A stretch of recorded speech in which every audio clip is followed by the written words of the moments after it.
Hi, today we're going to make a gathered sample. When would you use gathering? Well, when you make ruffles, party dresses, prom dresses, after 5, blouses that have like a ruffled sleeve. Here's a little girl's dress that's ruffled, and you can see that this fabric is gathered here and attached at the bottom of the dress. This one has 2 layers. So we're going to learn today how to do this gathering that's across the middle of this. To make the ruffle that's going to be gathered and attached to a sample, we're going to use one of your 4x9 samples that's one color, and then you want your gathered piece to be a different color. It'll be easier to work with. And I'm going to take 2 of these green pieces of fabric, and I'm going to make a plain seam right here so that this piece of fabric is twice as long as the piece I'm going to attach it to. So I'm just going to make a little seam. Most of the time when I do ruffles, I do a little French seam so that if the ruffle flips up, it looks really nice underneath. And so you want to make this a permanent seam.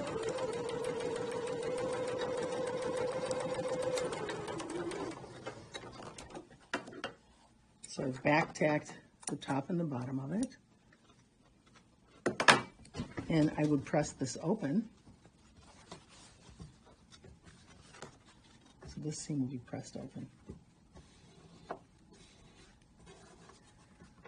So then what we will do next is we're going to put 2 rows of stitching on the edge of the ruffle where it's going to attach to the dress. And you want to use 2 rows of thread so that when you draw it up and gather it, you get nice even gathers, and you're not having to sort of, play with them to try to get them to lay right. It will lay right with the 2 rows of stitching. So one thing that you want to do is you want to think about the stitch length. The smaller the stitch length, the harder it's going to be to gather it up, but you don't want it to be too big because you don't want it to pleat. So I'm going to make sure that my stitch length is at 3.5 or maybe 4, somewhere in there. So I've changed this to 3.5. And I like to be able to draw that bobbin thread easily. So a lot of times what I'll do is I'll reduce my tension on the thread. And then we're going to sew 2 rows. Now, this is a 5/8 inch seam. We don't want to see any thread on the outside of the garment. So I don't want to sew right on the 5/8 and hope I'm going to be able to hit the seam just right. I'm going to go down to about a 1/2 inch and then a 1/4 inch and have those 2 rows of threads next to each other. Now, because we're going to be moving this thread in this sample, we don't want to back tack it. We need to be able to pull the threads to gather it up. So you're just going to put it under the sewing machine, and I'm going to put this at about 1/2 inch. And I'm going to run a row of stitching all the way down my fabric.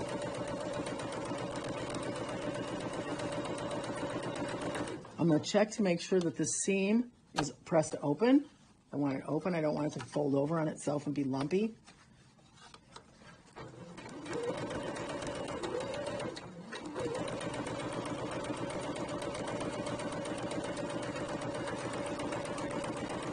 And you're going to leave a tail at the end. So when I pull this out, I don't want to cut it right here because then I won't be able to pull it.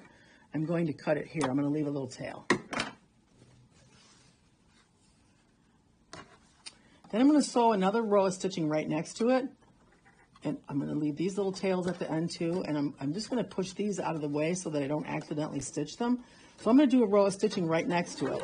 You want to be super careful that you don't cross over and cross back, because then you won't be able to gather your sample up. So I'm going to make 2 rows of stitching here. Again, when I get to where the seam is, see how it's popping up? I want to make sure that this stays flat underneath. So I'm just going to put my finger on it as it feeds in. I'm not going to let it flip over on me. So I'm going to go all the way to the end and leave another generous tail.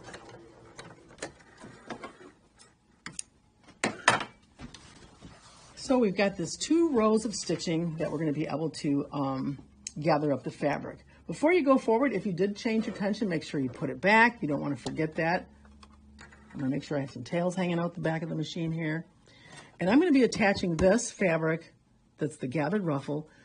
We'll pretend that this is a bodice of a dress or a skirt. I want them to be evenly spaced out, the gathering. You don't want to have a lot of gathering at one end and then nothing at the other. So what I'm going to do is I'm going to fold this in half, and I'm going to just make maybe a little nick right there so that I know where my halfway spot is. So when you nick stuff, don't make a big slashy cut. I want to, oops, let me get this right. I want to just insert my scissors and maybe get a little 1/8 of an inch of a nick. So I'm nicking it there. So this will be a little mark that tells me on this piece of fabric, it's the halfway mark. That halfway mark is going to line up with that seam that we made. So now I know I'm going to gather the same amount of fabric on this side as I am on this side. So I generally like to pin that spot first. And again, you can see that my pins are in the opposite direction that I'm going to be sewing.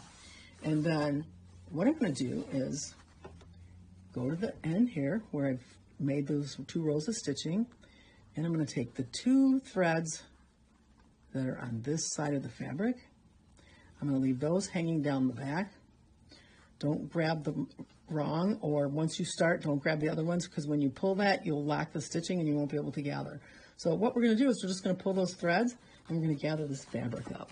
So you can see I'm getting nice little gathers. I'm going to go all the way to the center area. You want to be careful as you're pulling it that you don't break the threads. So I'm going across. And I'm going to gather this up. So let's see, is it the same length as the other side? No, it's still a bit longer. So I'm going to press a little bit more. And then I'm going to attach this here with a pin.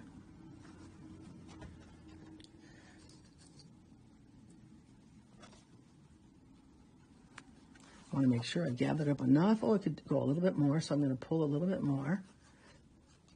And then I like to take these 2 threads and I just do a figure 8 around the pin so that it doesn't come out, and then I've got to do it again. And so then you want to adjust your gathers.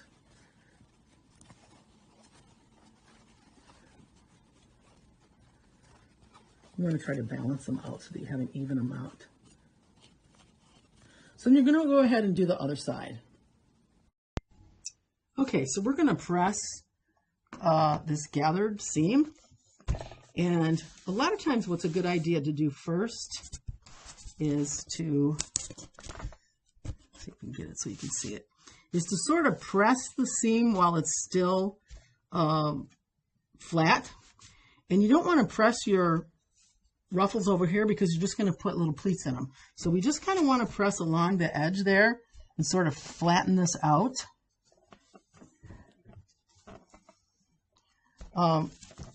Some people like to press all their seams flat before they press them open because it actually sets the thread.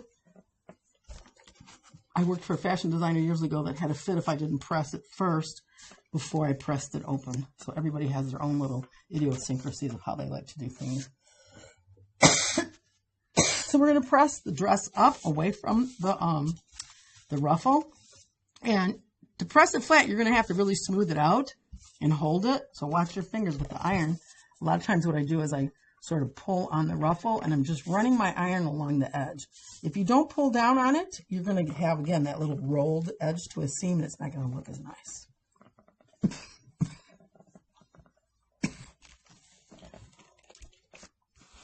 So there we have it. There's our little ruffle. That's what it looks like on the back. So mark it as your gathered sample, and then we have another sample that we're going to create here in a minute.